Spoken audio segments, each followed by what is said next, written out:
वो पंजाबी में कहते हैं ना, कुत्ती चोरा नाल मिली है। ये सारी कुत्ती, कुत्तियां, सुअर, बिज्जू, सब जानवर जो है ना, गंदे जानवर, हराम खोर, जो हराम खाने वाले हैं, वो सारे इकट्ठे हो गए। फैसला अटल है कि हक आके रहेगा, बातल मिट के रहेगा, क्योंकि बातल मिटने के लिए है। 1 साल के अंदर मुझे ये बता दें कौन कौन नंगा नहीं हुआ। साल के आखिरी दिन भी जज साहब नंगे हो गए कि इनको 10 जूतियां पड़नी चाहिए। उन्होंने तो हमारे बारे में कहा था उस डड्डू चार्जर ने, लेकिन हकीकत ये है इनको 10 जूतियां पड़नी चाहिए। अस्सलाम वालेकुम। जी वालेकुम सलाम। सर पहले तो मुझे ये बताएं, जैसा कि मैं आपको बता दूं कि चीफ जस्टिस साहब का जो है ना इलेक्शन कमिश्नर को भी ये फैसला दिया था कि 11 तारीख को आपको पैसे मिले हैं या नहीं मिले, ये मुझे बताना है। और आज जो है ना ये इजलास हुआ है, उसमें पैसे ना देने का ऐलान भी हुआ है। मैं समझते हैं कि उन्होंने इजलास आगे कर दिया, तो इसका मतलब यही है कि पैसे देने तो उन्होंने नहीं दिए। तो इसको आप कैसे देखते हैं? और जस्टिस काजी फराइज ईसा साहब आज पार्लियामेंट हाउस में मौजूद थे, इस पर आप क्या कहना चाहेंगे?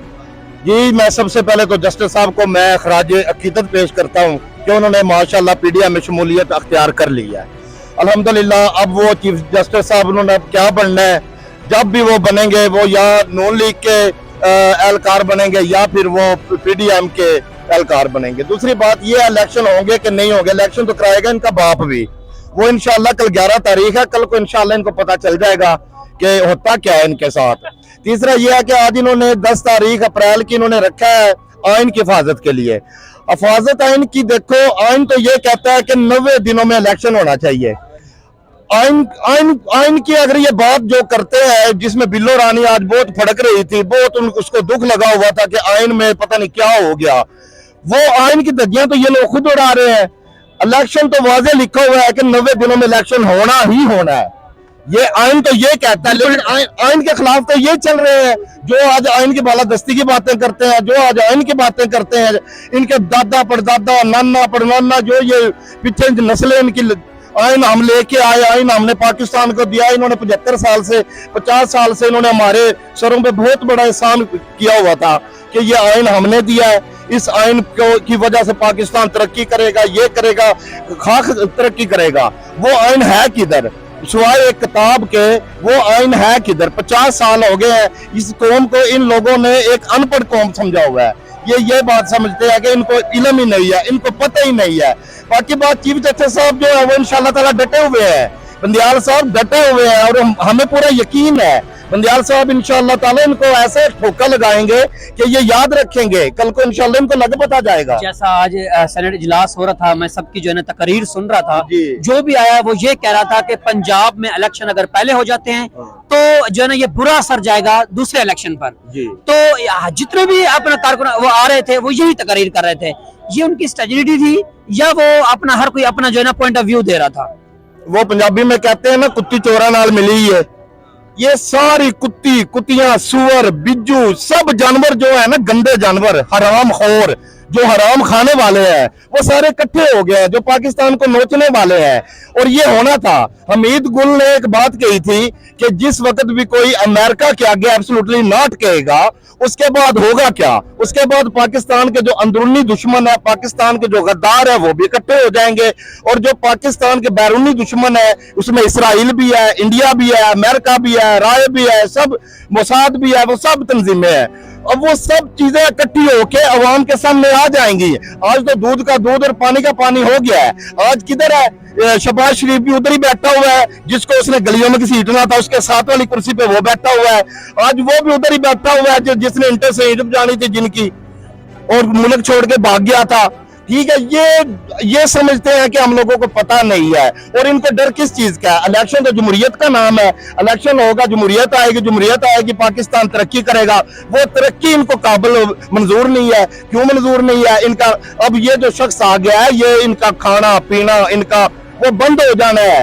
ये जो खाते थे, जो पीते थे, जो सूर हराम जो ये लेते थे ना, वो इंशाल्लाह ताला ये शख्स बंद करेगा। अगर हम कंपेयर करें खान साहब की गवर्नमेंट को और आज के दिन को, क्योंकि 1 साल पूरा हो चुका है, अगर जिस चीज को भी उठा लें, हम घी को उठा लें, सब्जियों को उठा लें, गोश्त को उठा लें, तो ये डबल हो गया है। और ये जो है ना पॉलिटिशियन एक दूसरे की बात करते हैं, गवर्नमेंट अपोजिशन पे बात करते हैं, अपोजिशन गवर्नमेंट पे बात करती है। अवाम का कौन सोचेगा? अवाम कब जो है ना ये तरक्की की राह पे आएगी? वो डड्डू चार्जर ने, मेरा बेटा, एक बात कही थी कि इनको 10 जूतियां पड़नी चाहिए। उन्होंने तो हमारे बारे में कहा था उस डड्डू चार्जर ने, लेकिन हकीकत ये है इनको 10 चुतियां पड़नी चाहिए। जो कहते थे ना हम आएंगे, हमारे पास ऐसी टीम है कि हमारी टीम आएगी, हम पाकिस्तान को ऐसे ऊपर लेके जाएंगे, 6 महीने के अंदर अंदर हम पाकिस्तान को तरक्की की राह पर गामजन कर देंगे। तो सबसे पहले तो एहसन इकबाल को 10 जूतियां मारे, उसके बाद अता तारड़ को 10 जूतियां मारे, उसके बाद खाकान अब्बासी को। ये वो निकल रहा है, अब छोड़ छोड़ के भाग रहे हैं, साइड पे हो रहे हैं, लेकिन अब वो बात नहीं बनने वाली। इनको 10 जूतियां लगाई। वो किधर है? जब खान गया उस वक्त डॉलर की कीमत 178 रुपए थी, आज डॉलर की कीमत किधर गई? जिस दिन खान इधर से गया पाकिस्तान की छोड़ के, उस दिन पेट्रोल की कीमत 150 रुपए थी, आज पेट्रोल किधर गया है? जो पटवारी भाई बहुत शोर डालते थे, जो बहुत कहते थे ओ जी इसने बहुत महंगाई कर दी, वो कोरोना की वजह से जो महंगाई आई वो सारी दुनिया में आई, वो पाकिस्तान में नहीं आई, वो पूरी दुनिया में महंगाई थी। इसके बावजूद उसने अपनी हजरत मागी से, अपनी अकल से, अल्लाह पाक ने इसको शऊर दिया है, उस शऊर से इसने सब चीजें कंट्रोल की हुई थी। आज ये लोग किधर है? आज ये बढ़ के मारते थे, वो बढ़ के मारने वाले भी बगैरत, ना वो साफी सामने आ रहे हैं, ना वो लफाफी सामने आ रहे हैं। वो जो बातें करते थे, जो किधर गए हैं वो सारे अवाम की बातें? आज स्पेशल उन्होंने जो तकरीब की है इसमें सेनेट में और कौमी असम्बली का मुश्तरका इजलास बुलाया है।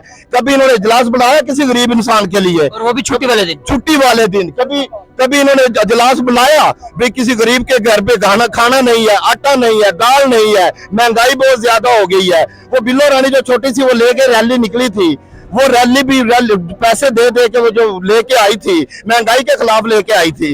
आज एक लफ्ज भी महंगाई के बारे में नहीं बोल रहे। इनकी सिर्फ एक ही है कि वोट आ जाएंगे, वोट अगर हो गए हमारी बिल्कुल हम तो तबाह बर्बाद हो जाएंगे, लेकिन ये तबाह होंगे उसकी एक वजह है, ये है मेरे अल्लाह का कुरान पाक में फैसला अटल है कि हक आके रहेगा, बातल मिट के रहेगा, क्योंकि बातल मिटने के लिए है।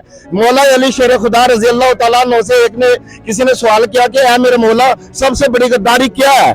मेरे मौला ने फरमाया सबसे बड़ी गद्दारी अपने मुल्क से है, अपने देश से गद्दारी सबसे बड़ी गद्दारी है। किसी ने गद्दारी नहीं की।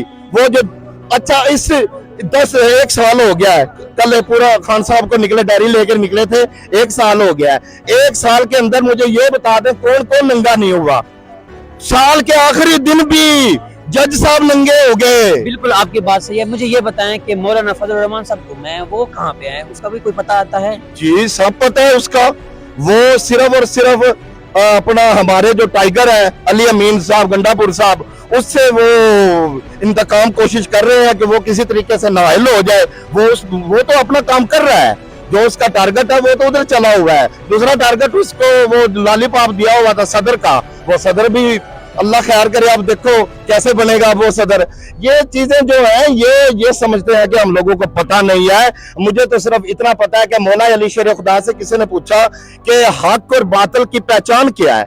मेरे मौला ने बताया कि सबसे पहले बातिल के तीर देखो, बातिल के तीर देखो, जिधर आके बातिल के तीर लगेंगे वही हक है। हमने देखा जिस दिन डायरी लेके मेरा खान निकला 9 अप्रैल को, सबसे पहले फ्रांस वाले का उसका ट्विटर पे आया जिसने गुस्ताखी रसूल की थी, सबसे पहले ट्वीट उसने किया।